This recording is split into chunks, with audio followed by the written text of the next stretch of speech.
Hello student, today we are going to discuss most important theory, de Broglie dual nature theory, or we can say the particle and wave nature of electron. तो D Broglie ने कहा electron के जैसे light भी।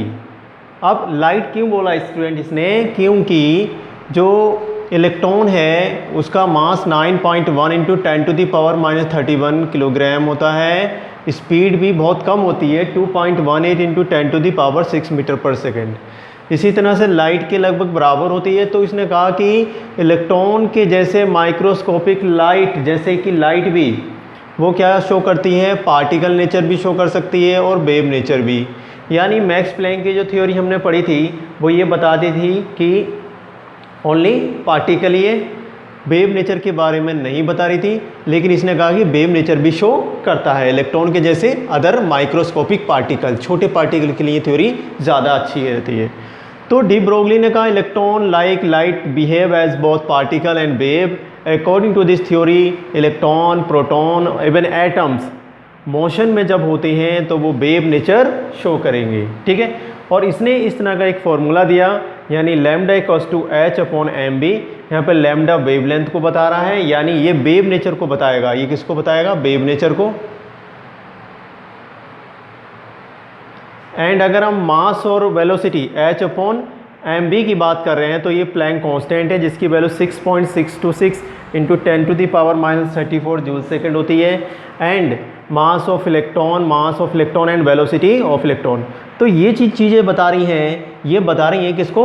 ये बता रहा है पार्टिकल नेचर को। ये चीज़ें बता रही हैं पार्टिकल नेचर को। तो इस फॉर्मूले से हमें पता लगता है कि इलेक्ट्रॉन के जैसे छोटे जो पार्टिकल होते हैं, माइक्रोस्कोपिक पार्टिकल होते हैं, वो वेव नेचर भी रखते हैं और पार्टिकल के। अच्छा, ये जो एक्सपेरिमेंट था ये प्रूफ जो क्या था? डेविसन जर्मन एक एक्सपेरिमेंट था जो आपके सिलेबस में है नहीं। डेविसन जर्मन एक्सपेरिमेंट, उसने बताया कि ये जो है उसने कहा था इलेक्ट्रॉन जो होते हैं डिफ्रैक्शन शो करता है। अगर कोई चीज़ डिफ्रैक्शन शो कर रही है स्टूडेंट, तो आप समझ लेना वो किसको बता रही है? वो वेव नेचर को बता रही है।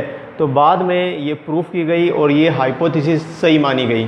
ठीक है, अब जो ये डेरिवेटिव फॉर्म आई है लैम्डा इक्वल्स टू h/mv, ये कैसे बनाया था इसने, इसको हम समझेंगे। इसकी क्या हाइपोथेसिस थी, इसको यहाँ तक नोट कीजिए।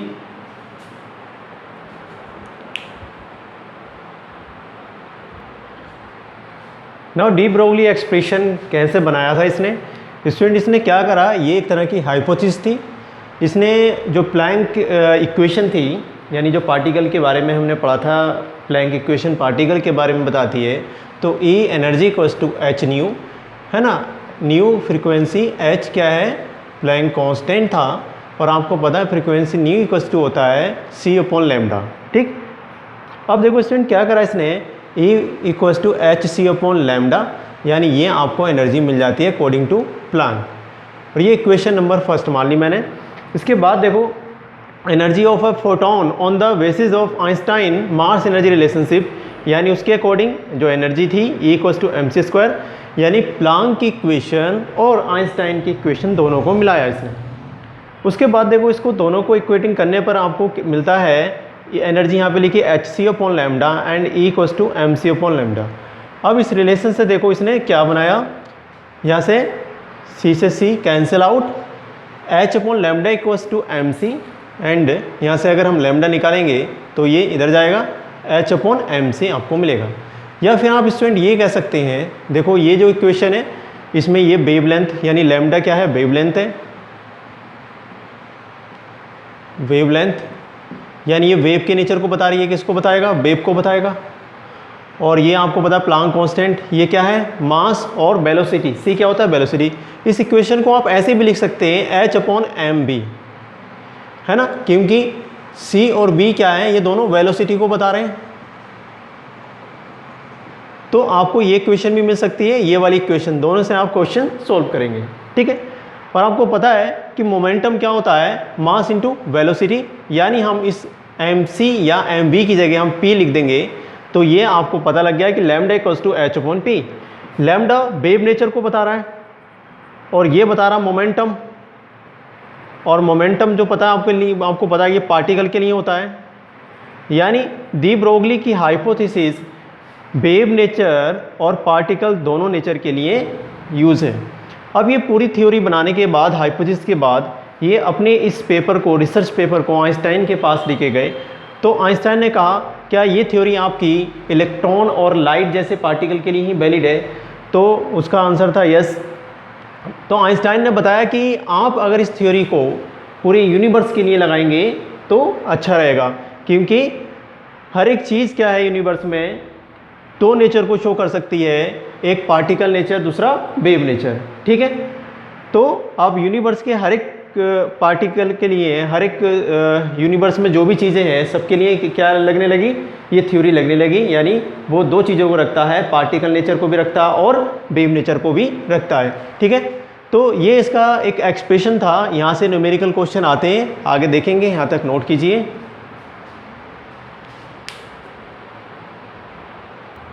Now numerical question, calculate the wavelength associated with an electron with the velocity of 10⁻10 centimetre पर सेकेंड।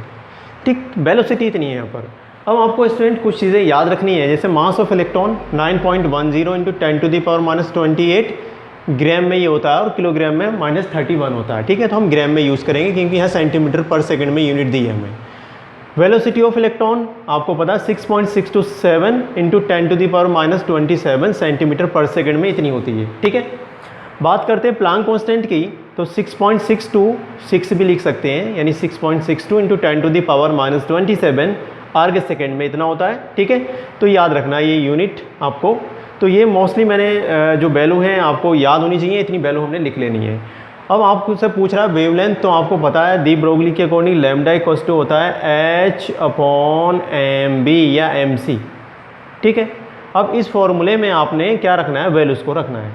देखेंगे वैल्यू रखेंगे, यानी लैम्डा इक्वल्स टू h की वैल्यू यहाँ से उठाएंगे, ये है 6.62 इंटू 10⁻⁻27 अर्ग second upon mass of electron है यहाँ पर 9.10 इंटू 10⁻⁻28 एंड वेलोसिटी यहाँ पे गिवन है स्टूडेंट, वेलोसिटी है 6.627 इंटू 10⁻⁻27।